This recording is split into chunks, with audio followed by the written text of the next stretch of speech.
Ladies and gentlemen, let's get ready to rumble!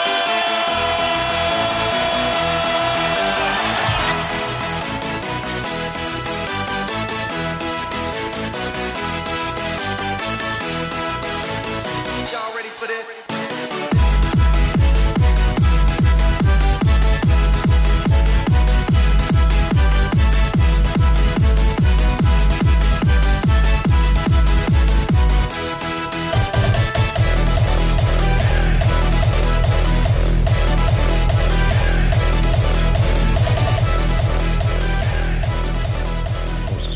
So it's Ken went back to the Ducks in 2010, and that was by design. I was an unrestricted free agent that summer and told my agent to get me a job with the Ducks or the Kings. I didn't care who. I was on borrowed time. I think I was 35 years old at that point in time, and ended up signing a 2-year deal with the Ducks and got traded to Edmonton partway through that deal. But that was a blessing in disguise too, to get to go up there and again, more adversity, but to get to go up there and play with all those great young talents and, first overall picks galore, and be in a city where, hockey reigns supreme is pretty awesome, especially to close it out like that. Yeah. And I mean, I definitely shared your struggle of being a bigger guy. And I mean, you did it at the NHL level. I did it in major Pee-wee and house league, but yeah, we're basically the same player. Yeah, pretty much. Yeah. That's the thing. So, but you were saying when he came up, he was like 6'6", 245. That sounded like me in 6th or 7th grade. Were you always that big, or did you hit your growth spurt in college, or did you go into college hockey being that big guy? Well, when I went into college, I was the same height, but I was I remember I weighed in at 204 pounds my freshman year. So freshman 15 hit you. No, I put on 30 pounds that year, and I credit that honestly. We had a strength coach there, Tim Wakefield, and he was absolutely instrumental to my total development. Really taught me how to train. His emphasis was on, because he had a lot of players to train, so he taught us how to train to failure. So we lifted to failure, which really allows you, I think, especially at that age, at 19 years old, to really build muscle. And I worked my ass off. So I really got myself up to speed, and I think it took me a couple of 3 years to figure out how to move my body after that. And I got a scholarship. I'm still dealing with that, Andy. Yeah. I know. Well, I got a scholarship as a forward too, and so I transitioned back to defense partway through my second season at school. So it was that transition was challenging, as you can probably imagine, especially on Olympic ice surface. So I think, again, being a big guy and doing that, and then having to chase Jason Blake around, for 4 years at school, every time we played North Dakota, and there were a million great players. Matt Cullen was at St. Cloud, and there's just so many great players that I got to play against in the WCHA there that really helped me become the player that I ended up being in the end. For sure. So the difference between, just wrapping it up, your freshman 15 was muscle thanks to a conditioning coach. Yeah.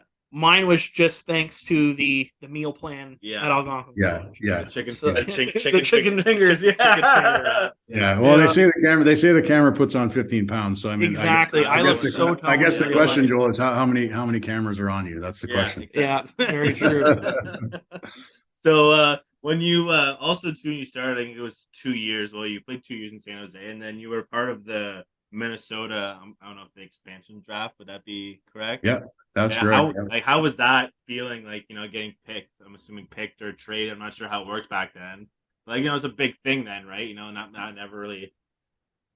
Yeah, that was one of the first expansion teams of this new era. Yeah. How was that for you? Were you happy about that? Did that kind of upset you a bit? You liked playing in San Jose?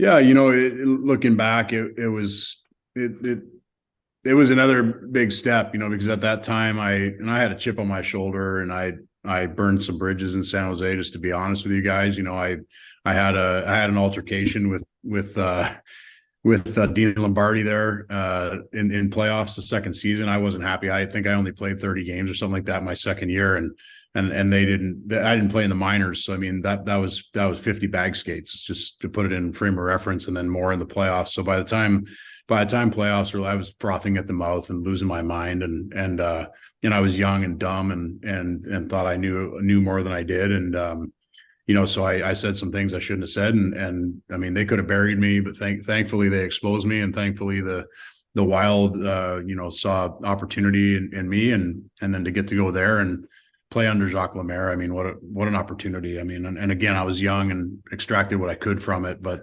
they tried to turn me back into a forward while I was there, a la Brent Burns, and they did the same thing with Brent, and I mean, that wasn't going to be the path forward for me. I didn't think so. I mean, I went to Mike Ramsey, our defense coach, after I hadn't played for a good while, and they put me in a game in Detroit, and I played defense, and I thought I played well. And I went to Rammer at the end of the game. I was like, Rammer, I just think I'm meant to be a defenseman in this league. I just really do. And he looked at me, he goes, You'll never be a defenseman in this league. And then, keep this in mind, this is my 4th year in, right? So yeah. I was like, well, that's not going to fly. So, I just had a gut feeling, and I trusted my gut, and I went into Doug Risebrough, a few days after, when we got back home off the road, and I went into his office, I mean, at 24 years old or whatever I was, and said, Doug, I just really believe I'm meant to be a defenseman. I think it's my only chance to have a long and sustainable career. And if there's anywhere that you think that anybody would want to take me, to give me that opportunity, I would greatly appreciate it. And he traded me 7 days later to Atlanta, and that was really where it all started to happen for me.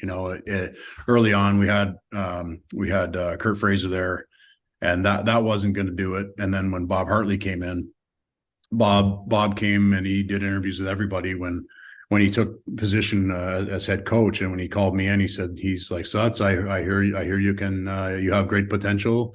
He's like, we haven't seen it yet. Tabarnak. He's like, he was such a funny guy. He goes, well, he said, we're going to find out. He said, I'm going to play you 30 minutes a night, and we're going to find out you're going to slit your own throat. So I was like, okay, I guess that's how it's going to go. And he did. He stuck to his guns. He played the shit out of me, and thankfully it was sink or swim. And at that time I was able to thrive under that type of opportunity. It's a nice thing knowing that you're going to get to go out the next shift and play against Alexander Ovechkin, and your job is to shut him down. And, they're going to score because they're the best players in the world. But like, hopefully you can have that be a positive thing over the end of the season, where you're generating more than you're giving up. Right. So that became the thing. And I had some good defense partners there, and, mainly Nick Havlid. He and I were a great partner there. And I was playing 30 minutes a night there, and had an instrumental role in the team. And that's really where I think everything sort of took shape for me. I mean, that's awesome. So like you said, like, when you came to Atlanta, who was coaching? You said Fraser was coaching? Yeah, Kurt Fraser. Yeah. And then I love Kurt, but his I think his mantra was like, he thought if you outworked the other team and beat them up, you'd win most games. And that's not the case in the NHL. I mean, you just have to have so much more going on. And we couldn't even get out of our own end, for the first 3 years I was in Atlanta, to be honest with you. Like, we couldn't break out of our own end. It was a Chinese fire drill. I mean, it was brutal. So, the organization did a great job rebuilding. And, by the time my last year was there, I mean, we obviously had Heatley, Kovalchuk, we had, Marian Hossa, Slava Kozlov. I mean, Bobby Holik, Scott Mellenby, Sean McEachran. I mean, we had a hell of a team. Greg DeVries. I mean, we had Kari Lehtinen as a young goalie. We had an incredible team at the end, and we won our division that year and got trounced by the Rangers in the first round of the playoffs. But it was the first time the franchise had ever made the playoffs, and it was incredible to be part of that journey. And Don Waddell was the GM there, and he's obviously in Carolina now. And Don took great care of me. He believed in me a lot, and he's a huge reason why I was able to succeed, for sure. He had a lot of belief in me and gave me a lot of opportunity there in Atlanta. So I know when we were looking up earlier, like, you had 3 coaches in 1 year at one point with the Predators. Yeah.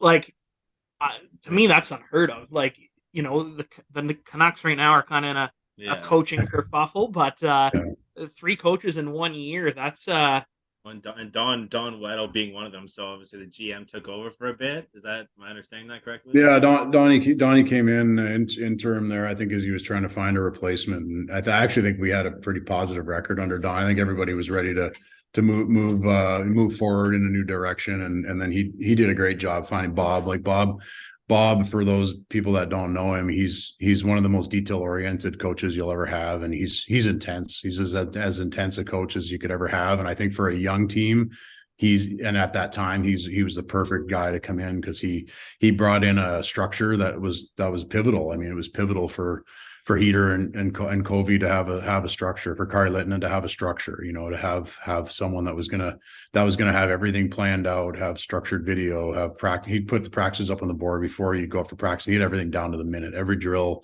And you knew what you were getting into. And he, sometimes he'd get Sunday off after a Saturday game, but I'll tell you what, Monday morning practice was no joke. It was every time you knew exactly what you were going to get on Monday morning. You were going to get your ass kicked. And so if you were going to go out and have some pops on Saturday night, you knew Sunday you better sleep and recover and get yourself ready to go, because Monday morning was back to work. Like you mentioned playing with Hossa and Kovalchuk and Heatley, like, of those three, which one would you say had the most raw talent? Oh man, that's a really challenging one. There's an upper echelon of players there.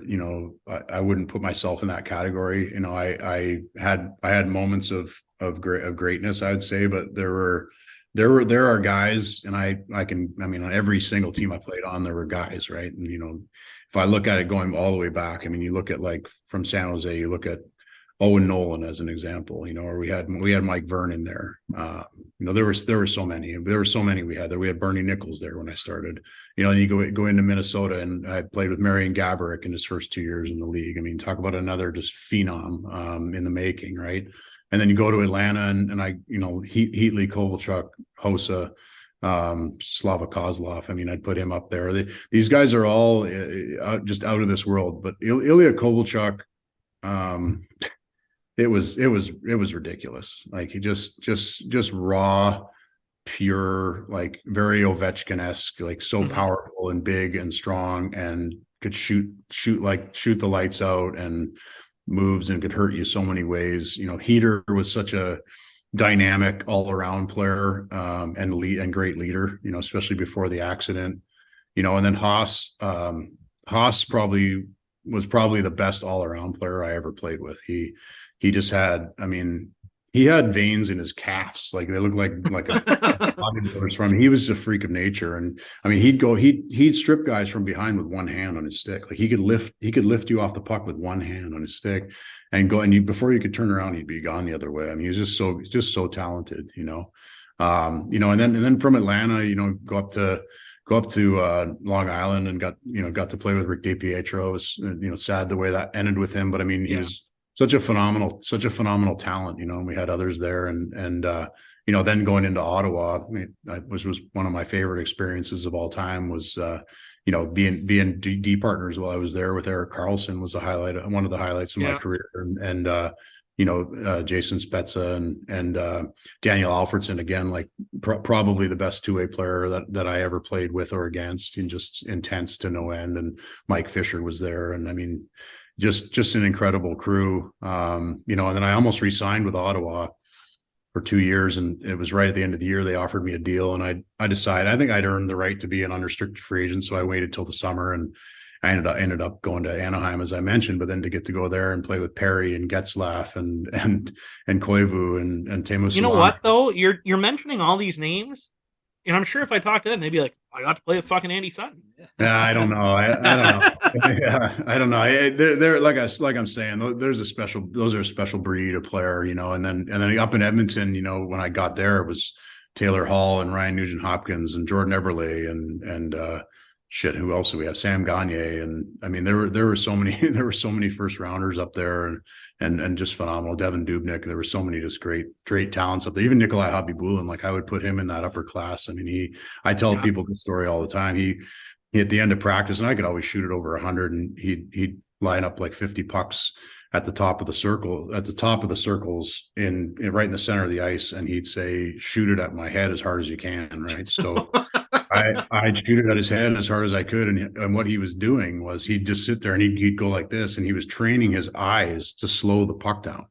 Like that's all he was doing was trying, like he'd make his eyes crazy, and he's like trying to track the puck and like slow it down with his eyes. And he was just absolutely incredible. And at that point, he was in like his late 30s, right? Yeah, at that point, Edmonton, like 2% body. He was an absolute a freak of nature, like just an absolute specimen, and like had a level of compete that was just insane. And he was just such a tremendous athlete. Like we'd play ping pong after practice. He's one of the best ping pong guys, and he's just a fun fact. Put that on the back of a hockey card.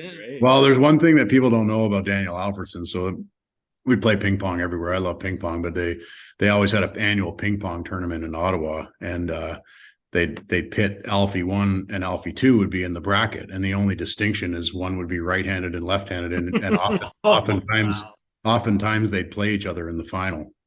Wow, so that's crazy. That's wicked. And he's a scratch golfer. He's another one that's just a freak of nature. And we play that keep away game, be like 1-on-1 or 1-on-1 inside one of the face-off circles. And I mean, I was a good defender. I mean, you couldn't get the puck off of him. Like he's so quick, and his body positioning and his puck protection and just the moves that he had and the strength on the puck and the smarts, the know-how to know where to be. I mean, he was just another level of athlete. That's crazy. All those names you said, like that's to me that I'll just hearing all those names. Those are guys we grew up watching, and like like I said, I remember seeing your name. Like I think probably the first time I would have seen your name would have been probably Atlanta, because that's when I was of the age where I actually could watch TV and remember it. But like naming all those guys, like what was the one time where you saw one of them score and you just said that's probably the craziest thing I've ever seen? Oh man, that's assuming you've seen a lot of them, because like the names like that, Yeah, I mean, I was, there were a lot of cool games. I was in the game in Edmonton when Sam Gagner had 10 points. I mean, I played in that game. Yeah, I remember that. That was ridiculous. That was like a whole 15-minute TSN reel. Yeah. Yeah, it was one of the most ridiculous. And Sam's like he's one of my all-time favorite guys I ever played with. So like to watch him do that night was so cool. I saw Kobe score 1 million goals. I mean, I played against Ovechkin and watched him score so many. And I remember I tell this story a lot. I was in San Jose starting my career. I think I was in my second season, and we were in Dallas. And I think we were down a goal, or maybe it was tied. I can't even remember exactly what it was, but there was a face-off in the Dallas offensive zone and RD zone, and I was on the bench, of course, because it was like at the end of the game, and Madonna won the draw back to Sergei Zubov, and he walked the line, and Brett Hull had popped out, and Zubov threw a saucer over, but it didn't sit flat. It hit the ice and it bounced up like 6, 8, 10 inches, whatever it was. And Hully batted it out of the air, top shelf on Mike Vernon. And I remember thinking at that time, I was watching from the bench. I was like, holy shit, I'm like, button up, Buttercup. You're in the big leagues now. Like you better get your shit together if you want to stick around here. So, you were constantly reminded just how good guys were. And that made you want to be better and get to practice against those guys and watch them perform, watch how they prepare. It's all the stuff back then that helped you become a veteran. I think now that they give it away pretty early, but that's another story. Yeah, I mean, I Adam talked about watching you play in Atlanta and remembering that. But I think my first taste of Andy Sutton was when we had season tickets to the Sens, and you were in Ottawa. And I remember just loving, like, every time you're on the ice was big hit. Yeah. And I mean, I remember watching the playoff run. You guys played Pittsburgh, and you hit Jordan Leopold. I personally think your elbow was down. Thank you for saying that. Yeah, I watched it again. But you must be an expert then. Yeah. Well, that's the thing. I mean, it's two refs didn't call it. Your arm was down, and a linesman didn't call it. If it would have been that bad of a hit, a linesman could have said something, and no one said anything. Yeah. I mean, it's the game was different back then, and I say this often now. I've got a family, and my body hurts like hell, and I think about Jordan or other guys I knocked out, and it's I don't know. I don't know if it's better. I don't know if the game's better with that in it or not. Like, I think good hard body checking is great. I'm not sure that like devastating another human like that is necessarily something that makes the game better. It's definitely going to be inherent with the sport just because of how fast it is and the players are so strong and stuff. But I think that I hit the hurt back then. I grew up watching Brian Marchment was the first guy I got to watch when I came to the Sharks, and I wanted to be like Mush. He had such a poise and such command on the ice, and people knew when he was out there. And I always carried that with me. I was like, I want to carry that as a player. Like, I want to make sure that opponents know when I'm on the ice. And I tried, I really, that season in Ottawa, I did the same thing in Long Island all year, and going into Ottawa, I just kind of carried on with what I'd done earlier that season. And it was one of the only seasons I really had a semi full season, as I mentioned, all the injuries. So it seemed like I'd get this momentum, and I was always in these positions where, I'd be tops in the league in a lot of different statistics, especially defensive statistics. And something would happen. I'd blow an ankle, or, dislocate a shoulder or something. And it's like, you live by the sword, you die by the sword too, and I always played on that edge. And when you play on the edge, you open yourself up for injury too. I love that. That's a great saying. That's good. I like that. Is there an injury that you found tougher than another to come back from? Yeah, there were many, but the toughest one was actually in Atlanta.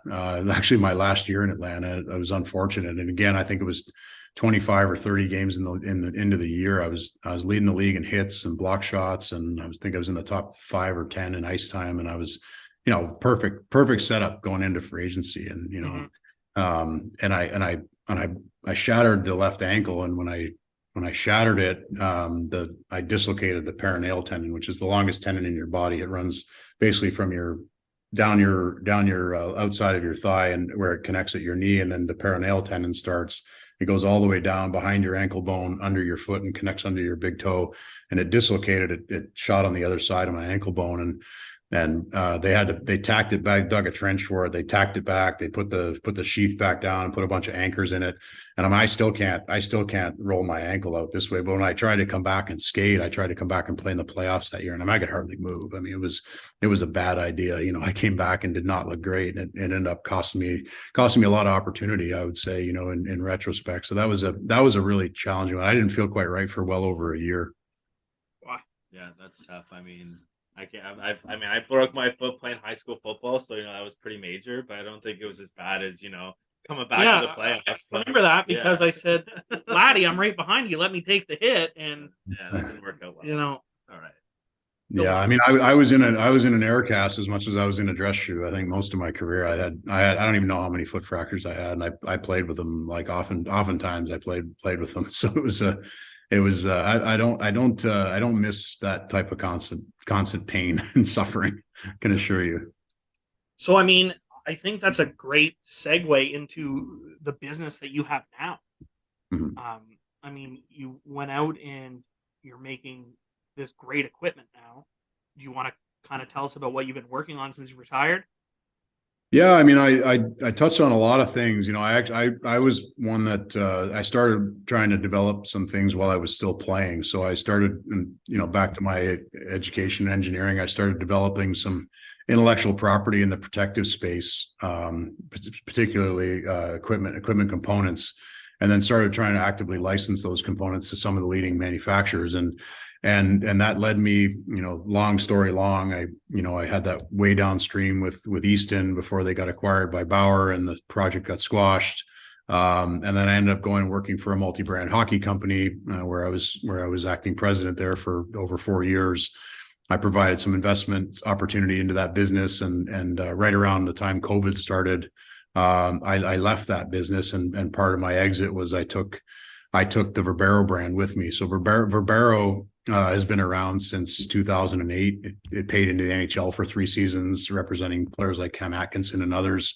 Had some good products, had some decent branding, definitely had pitfalls and needed work. And so I really wanted to launch that as a standalone and do some things that I really felt like the industry needed. namely accessibility and giving top tier product at a fair price. Because I think the price gouging has gotten completely out of hand, to be frank. And then the accessibility has gotten out of hand, and then retail's dying. So I wanted to sell it direct. So I wanted to work direct. And I really wanted to put a focus on custom, everything custom. I wanted to do everything custom and give teams the ability to deck themselves out head to toe, on ice, off ice, bags, all the apparel, headwear, outerwear, custom gloves. We do it all, and we do it better than most. And then we developed a bunch of proprietary software that allows us to host those products in dedicated team store environments online. And we can really host just about anything in that environment. So we've really been able to grow quickly in that regard.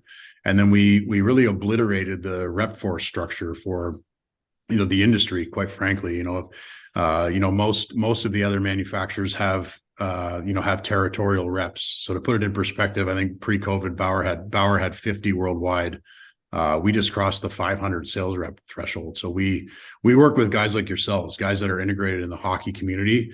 We work with many different podcast guys. So like, if this is something you guys are interested in taking a look at, it's on the table, and you guys can reach out to me offline on this. But we represent groups like Elite Prospects, leading tournament companies like Weekend Hockey, Super Series down here in the South. We work with a lot of different clinics and academies. We're working a lot with a lot of different league deals, and then we work with a lot of top associations and collegiate associations as well. So we've really pushed into that custom space big time. I'd say our product selection, product mix allow us to be truly one of a kind, because as much as we sell all the apparel and the custom items, we also have the lightest stick on the market at 350 grams, short of the new Bauer stick that's popping like a twig for everybody. We have the only full carbon fiber skate. It's the only full carbon fiber skate on the market, and we're less than half the price of the true skate. We've got an amazing glove, our Mercury glove and our Mercury pant, and we're a best in class product company. So we have a best in class product for every category. We're not trying to stuff a new design down the throats of the consumer just to try to get them to buy something different, or to try to make the retailer buy a whole new line of products. We're going to keep continuity in our line, so people can know what to expect. They know where they can go get the same product, and we're not going to replace it unless we can find a better product to replace it with. So I would say that's sort of who we are in a nutshell. We've grown a lot in the US since I took over the brand, and I think Canada's about a year or so behind the US with regards to coming back from COVID. I really think it's still at least a year behind. So I'm hopeful, and we have duplicate inventory in Canada, and we're still pushing hard to gain access up there, and it's working. I mean, it's growing at about the same cadence as the US, but about a year behind. So I think the Canadian consumer will start to see us more and more up there, and I look forward to that opportunity. I know I checked out your website whenever we first started talking a few weeks back, and like you said, the fact that it's almost like a one-stop shop, like whenever I was running like even our like men's league teams, and you can get this from this site and that from that site, and you're like, you guys, everything is on one site. And like you said, it's almost like once you create your account, it's you almost have like your own team store. And it was super cool, because I've never seen anything like this. And I've been running sports teams since I've been in high school. And just super convenient. And like you said, like the stuff that you have on the market is you're getting the quality. It's not like you're sacrificing quality for for a specific price point. And to me, the only, I guess, advertisement you need is the fact that you have a rugged NHL defenseman who's put up with the toughest of tough, is saying this is the equipment that you want, this is good, this is the top level stuff. Like, that's all I would need to hear to sell that.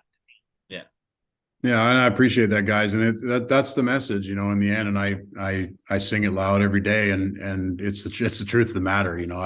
I'm not in this to mess around. I'm also not in it to sell inferior product. I want it to embody where I've been and everything I've done, but I want it to be available for every man. I think that's an important distinction. I don't want to alienate us from anybody. I want to make it accessible, and I also want people to understand that like a skate's a perfect perfect example. The difference between a $1,200 skate and a $200 skate at retail is about $50 at the manufacturer level. So why the hell should the customer pay $1,000 for something that costs the manufacturer $50? I mean, you guys tell me. I mean, it doesn't make any sense. There's no reason other than greed, and I think it speaks volumes again of who you are as a person, that means so much to you, because you could easily say, okay, they're charging $1,200, I'll charge $900, Mhm. and you would still sell because it's $300 less. Yeah, exactly. But you're not doing that, and I think that speaks volumes to you as a person and as a company. Yeah. Well, yeah, that's it. And in the end, I say it all the time, and I'm on calls with teams or associations or potential sales reps every day. Like, we want to earn it. I don't want anything to be given. It was never given to me as a player, and I don't want it given to us as a brand. But I can assure you, if people give us a shot, they're gonna like what they see. We've perfected the customer service side of things. We have tracking software that allows us to communicate with the customers and our sales reps throughout the order process. So it's essentially like the DoorDash or Uber Eats of custom items. That doesn't exist. Nobody has that. Nobody in any marketplace has that. So we've created that. It's a custom system. So again, back to visibility. Like, we want to be able to communicate to people what's happening with their products and their orders and when they can expect them. And we build all kinds of automations around that to make sure we hit the mark and hit the deliverables. So it's a different experience. It's custom reinvented for sure. I mean, we're doing it differently than it's ever been done before, and it's definitely translating. Well, I've been looking for a new pair of gloves for like 5 years because I have no palms left in my hands, and my hands hurt after I play hockey. So I think we're gonna have to check out some stuff, and maybe have to convince my wife to let me buy a new pair of gloves. Well, you know what? If you customize it with our Average Jocks logo, I'm sure we could convince Alex that it's for the podcast. It's to grow the podcast. It's a write-off. Yeah. You should just you should just be a man and go get yourself a pair of fucking hockey gloves. I think, you know what? I'm going to act tough in the podcast because she's not here. But when she watches this, I'm not going to be tough. But yeah, fuck it. I'm going to do it. You know what? And she's in charge of all our marketing, so this will probably get edited. Yeah, she's going to cut us out. She shouldn't, but she might. So I guess before we move on to current NHL stuff, this is a question I try and ask any former player that's come on. And since you played forward and defense. So I'll ask both. If you're playing forward, Andy, you can pick any two players. You were playing on the wing, right? So pick another winger and your center for your ideal forward line. Like all time? Yeah, it doesn't have to be somebody you played with. Yeah, I'd probably, honestly, that's a really tough one. I played with a million players, but if I could play with Daniel Alfredsson and Mike Fisher, I'd be pretty happy. I think it'd be a pretty solid line, pretty tough to play against. And that'd be a pretty good. That'd be a pretty good looking line, to be honest. Put you in front of the net and let Alfredsson and Fisher do it all. Yeah. I mean, let's be real. Not many defensemen could move you if you were standing in front of the net. And some nice smiles on that line. Yeah. Fisher's a model. I mean, this guy's got the pearly whites. Yeah, Alfredsson with the big red hair. Yeah. Rusty the Clown. On D, honestly, like it was always an adventure playing with Carl. But he was so young and adventurous out there, and it was pretty cool. But I think if I had to pick one defenseman to play with, God, I'm gonna have to think about this for a minute. It's a great one. I don't know. The way things have gone with Eric, I'd say probably Erik Karlsson. To be honest with you, the player that he's turned into is pretty spectacular to watch. I mean, it's and especially for a stay at home style guy like me who could probably give him a little bit more room out there. I think we would have made a good long term push if we'd been a little closer together in age. Yeah, and so the last part of this question is a goalie that you would love to play in front of. Well, Hobby Bullen was pretty incredible. I think obviously Marc-Andre Fleury would be up there. I think he's shown time and again his skill set is timeless. I mean, it's pretty incredible. And you gotta throw it back. The Grant Fuhrs and the Patrick Waugh of the world, and those types of guys. There's been some pretty great ones over the years. So Adam, unless you have anything to add about the past part of this. Yeah, maybe just one more question. Like, obviously, you were, like you said, you had to try to transition to that tough guy, big hit. Was there like one fight that you remember that you like once you dropped the gloves, you were like, oh fuck, like this dude's a lot Yeah. stronger or bigger than I thought he was. Yeah, there's a couple, but one in particular, I remember I nailed Ryan Callahan. We had that horrible rivalry with between the Islanders and the Rangers, and they had Colton Orr at that time, and I just remember I turned up the ice and he'd already had his gloves off and turned at me, and like before I could even really get a grab, like they were coming, they were firing like literally every half a second off my side of my helmet, and they were ching ching ching ching ching ching ching like one after the next, and they were heavy, like just smashing my helmet. And I wouldn't even look up, like and I don't know what his hand looked like after hamburger meat, but I wasn't about to look up and find out where his head was, to try to throw much of a punch. So I think I just went, took him down like this, and that was the end of the fight. We each got 5 for fighting, but I don't think I threw a punch, so as he was definitely up there. I fought Ty Domi in Toronto. It was a pretty cool thing. Wade Belak, and rest in peace. And there were a lot of guys. I had a bunch of battles with Scott Parker back in the day when he had that big ass beard hanging down. He was scary as hell. And there were some good battles over the years for sure. I mean, not to throw Domi into the bus for being small, but like, were you punching down when you fought Domi, or like? Oh, you guys can't even imagine how good he was. He was so strong and powerful, and his center of gravity and his skill set, and how he could get you spinning in a direction you weren't used to going in, because he was a lefty. And I mean, he knew exactly what he was doing. You could punch him in the face 50 times and nothing would happen. So there was really no winning that fight. I mean, let's be honest. Yeah. Yeah, and I'd hate to get that guy a dress shirt with how thick that fucking neck is. That's there's no way. Yeah. There's a tie. No way. Yeah, he was maybe one of the best ever at what he did for a living. There's no doubt about it. And being a lefty too, that was Pittsburgh. Yeah. So we'll move on to some of the current stuff and just kind of pick your brain to think, just to see if this stuff would fly back in the day. We'll talk about probably the most recent controversial thing, but how Vancouver handled Bruce Boudreau's firing. Like, how would that go in the dressing room? Like, obviously the guys are not playing the way they want to, so the locker room's probably not the happiest place to be right now.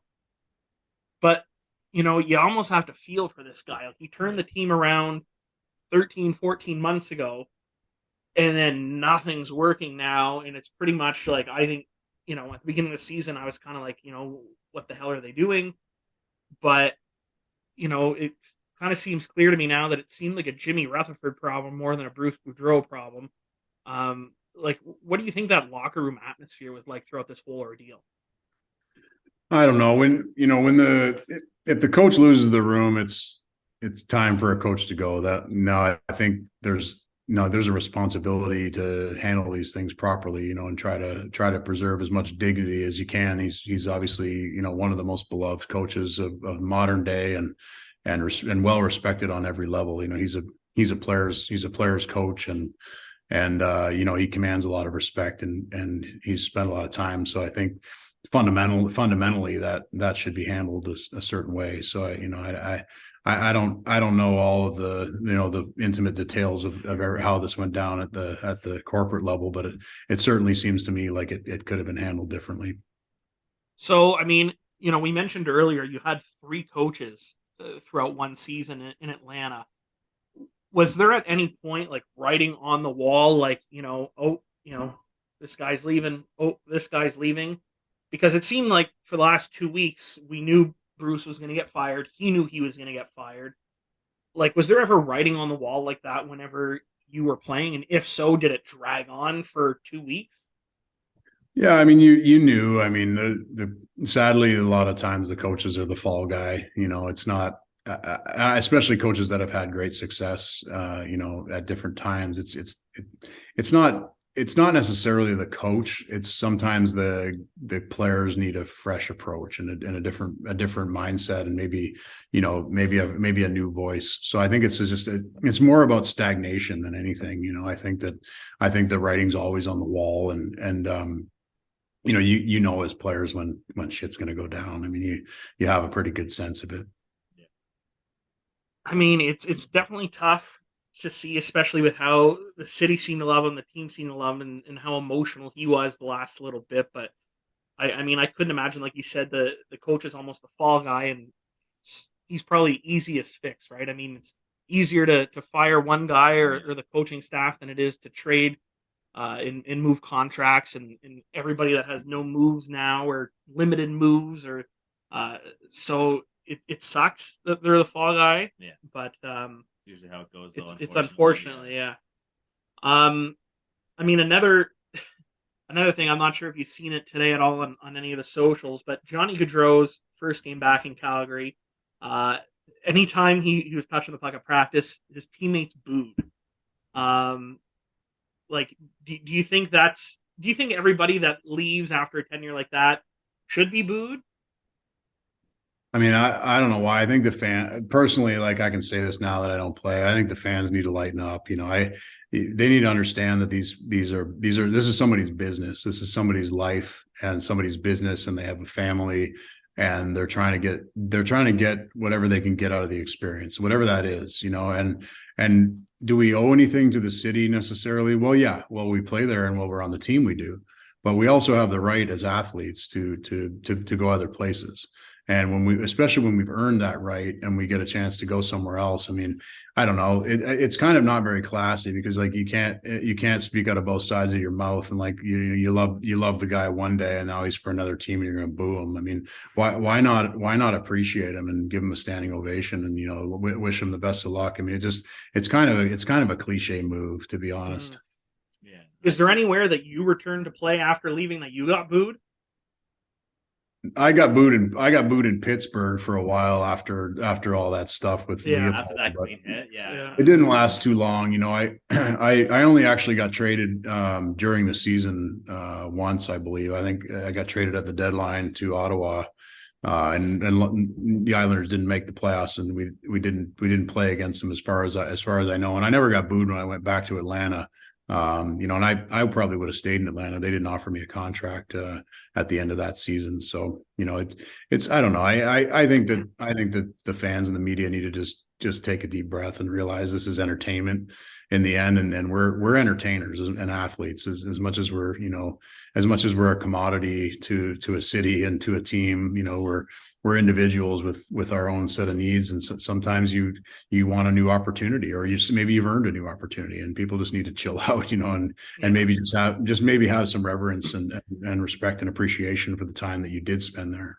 Like you said, like at the end of the day, like you guys are human, you get off the ice, you take your skates off, and, you guys go home to your families like anybody else would after a day job, like it's just the fact, like you said, like, people like burning jerseys. It's like everyone's just got to just chill out, like I understand you love for the game and your team, but.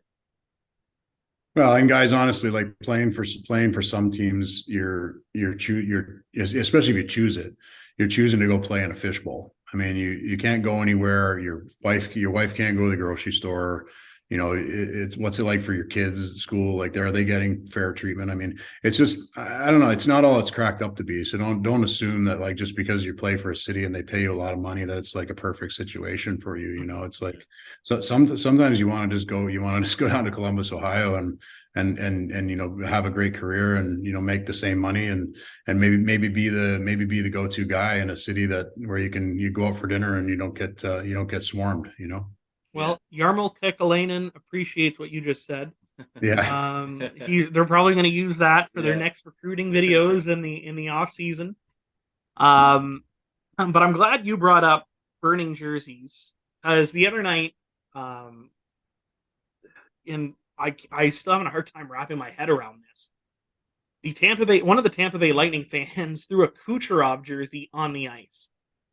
They won back-to-back cups like 2 years ago. It's not like, and they're still in playoff position. It's not like they're heading towards a rebuild. Like, they're having a mediocre year. But it's like, to me, that's really give your head a shake. Like, what are you doing? That's not a fan anymore. That's just I don't even know. I don't know. There's always right wingers and there's a lot of people that are relatively uneducated on what it is, and then there's people that there's a lot of people that just look for a reason to be angry. So I mean, let's chalk it up to what it is, Yeah, exactly. That's crazy. Like, I mean, I can't remember that happening before.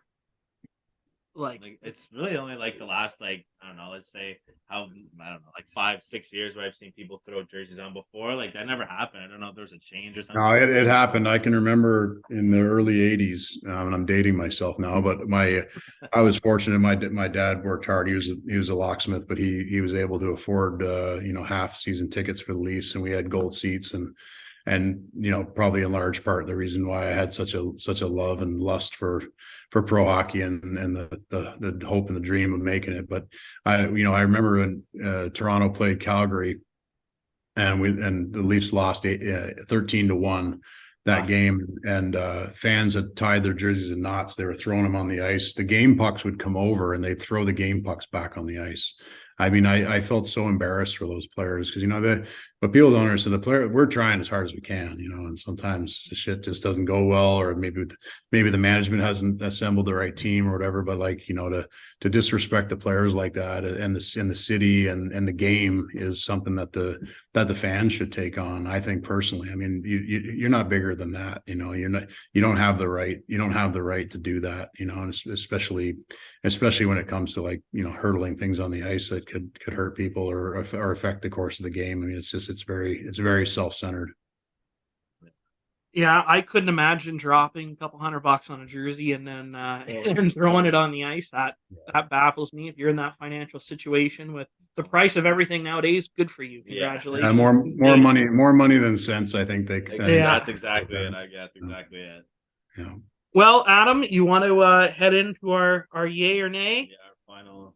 So, Andy, this is a new segment that we started last week, and Adam has a pair of questions. I haven't seen them.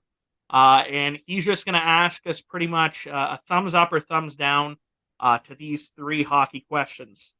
You got it. Right. Fire away. So, number 1, does fighting still have a place in the league as of right now?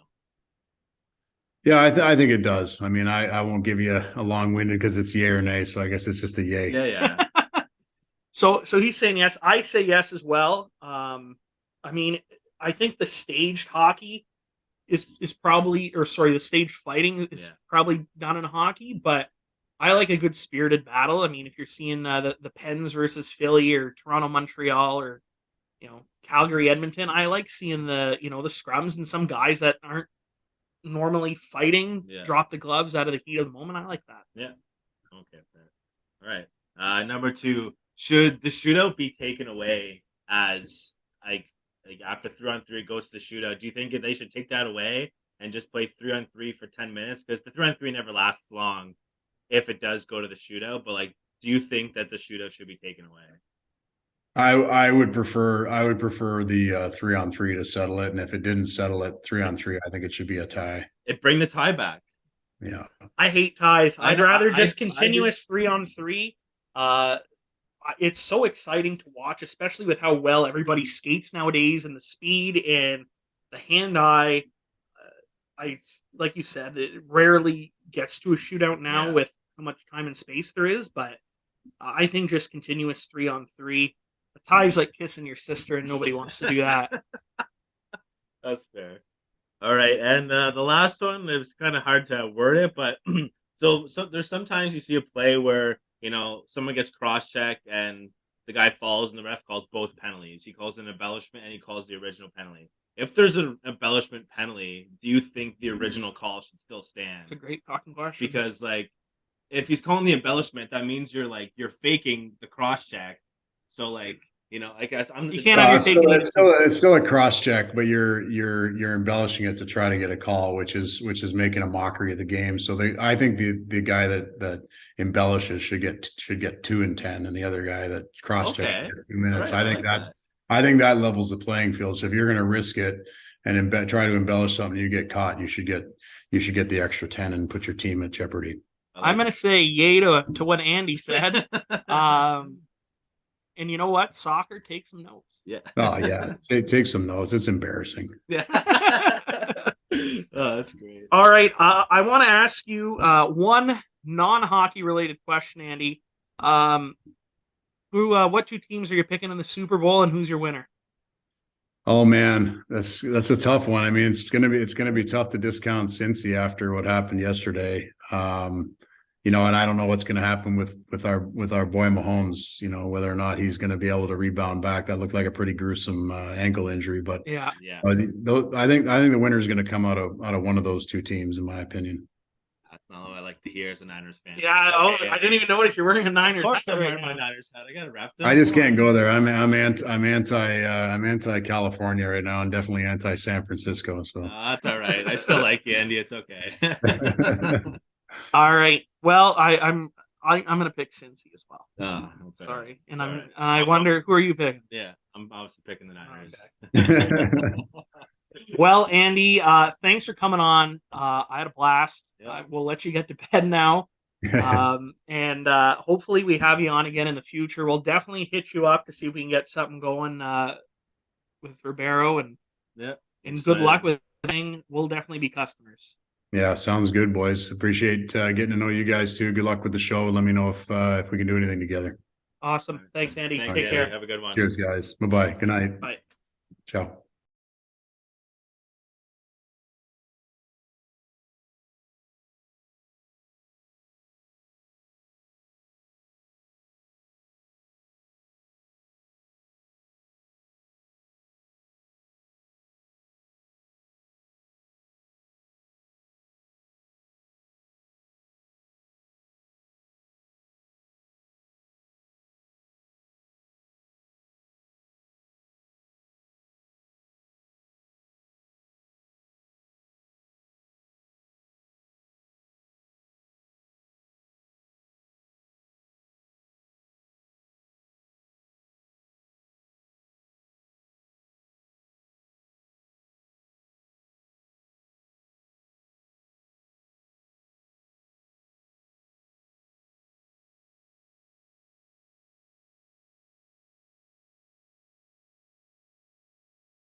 Both guys, 5 minutes each for fighting.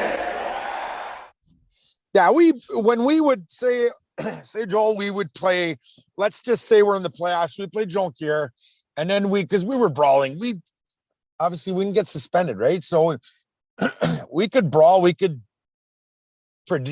especially with Mike Laurando. In the playoffs, we had Mike, so I had played for Mike back in Verdun.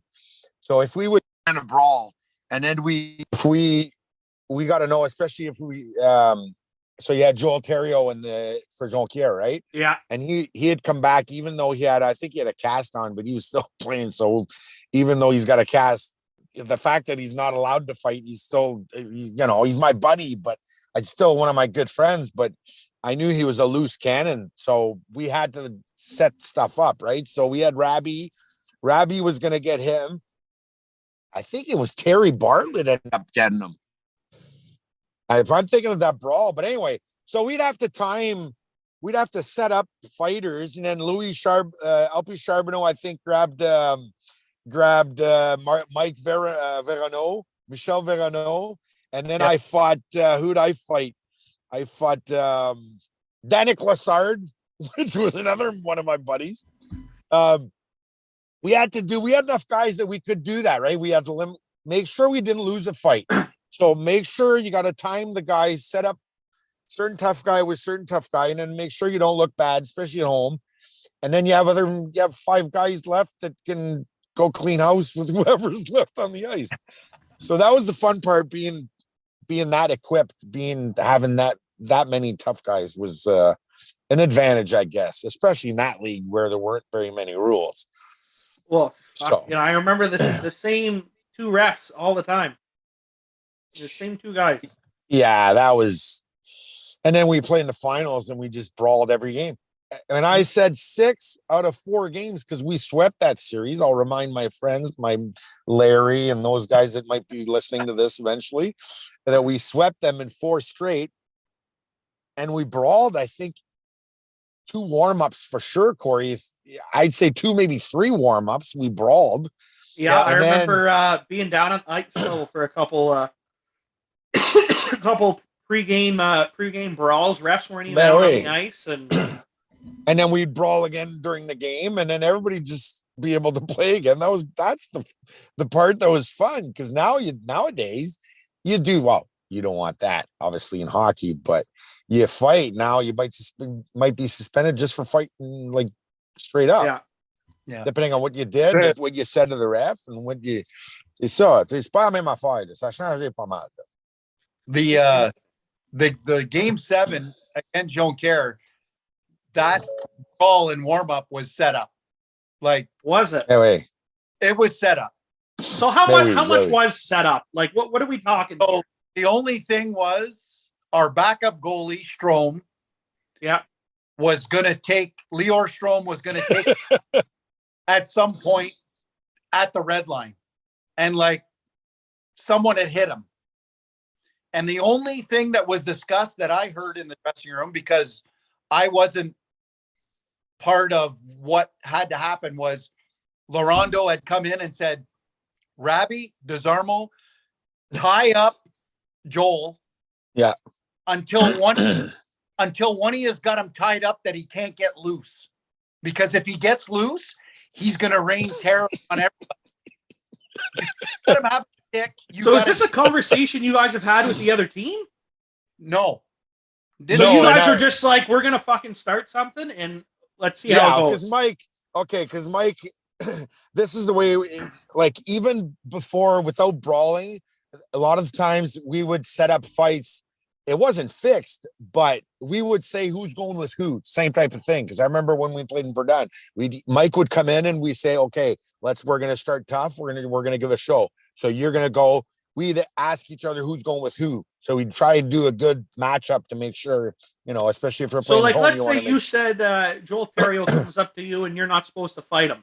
You say, no, sorry. Like, well, yeah, because we would line up. We would, especially if you're at home, you got last change. Yeah. So you'd line up who you want against who at the red line. And then you go from there. But yeah, I remember, Mike, what Corey was saying is like, yeah, we're going to do this, we're going to do that. Make sure Terrio doesn't get loose, and then make sure you just, let's make it happen. Wow. Yeah, those were the good days. I don't think you see that anymore. Even like just keeping track, like there's no team in Cornwall anymore. I mean, there's the Prowlers, but that's not even close to the same type of hockey. Yeah. But you don't see that anymore. Even looking at some of the LNAH like stats, like no, it doesn't happen much. It's cleaned up quite a bit. Which I mean, if I'm going to Saturday night local hockey, I want to see a few fights. I want to see, and I know it's not really part of the game anymore, but I want to see it. We fought so much, Joe. We fought so many times. I mean, you knew everybody, like you knew every fighter, you knew how they fought. So if you were going to match up and you wanted to make sure this guy's fighting this guy and that, you knew exactly, like, we fought so much. I fought Mike Bro one year. I think we fought 13 times the one year, just that one guy, right? So, I mean, you got to know guys and how they fought. And so if you want to plan a brawl, you can set up things. Obviously anything happens in a fight, but you could figure out what was, you could try and plan it anyway. Wow. Yeah. I don't think I could have loved this league anymore until these conversations. Like, man, I am just jonesing. Like, man, I'd love to go see a Comets game right now. Like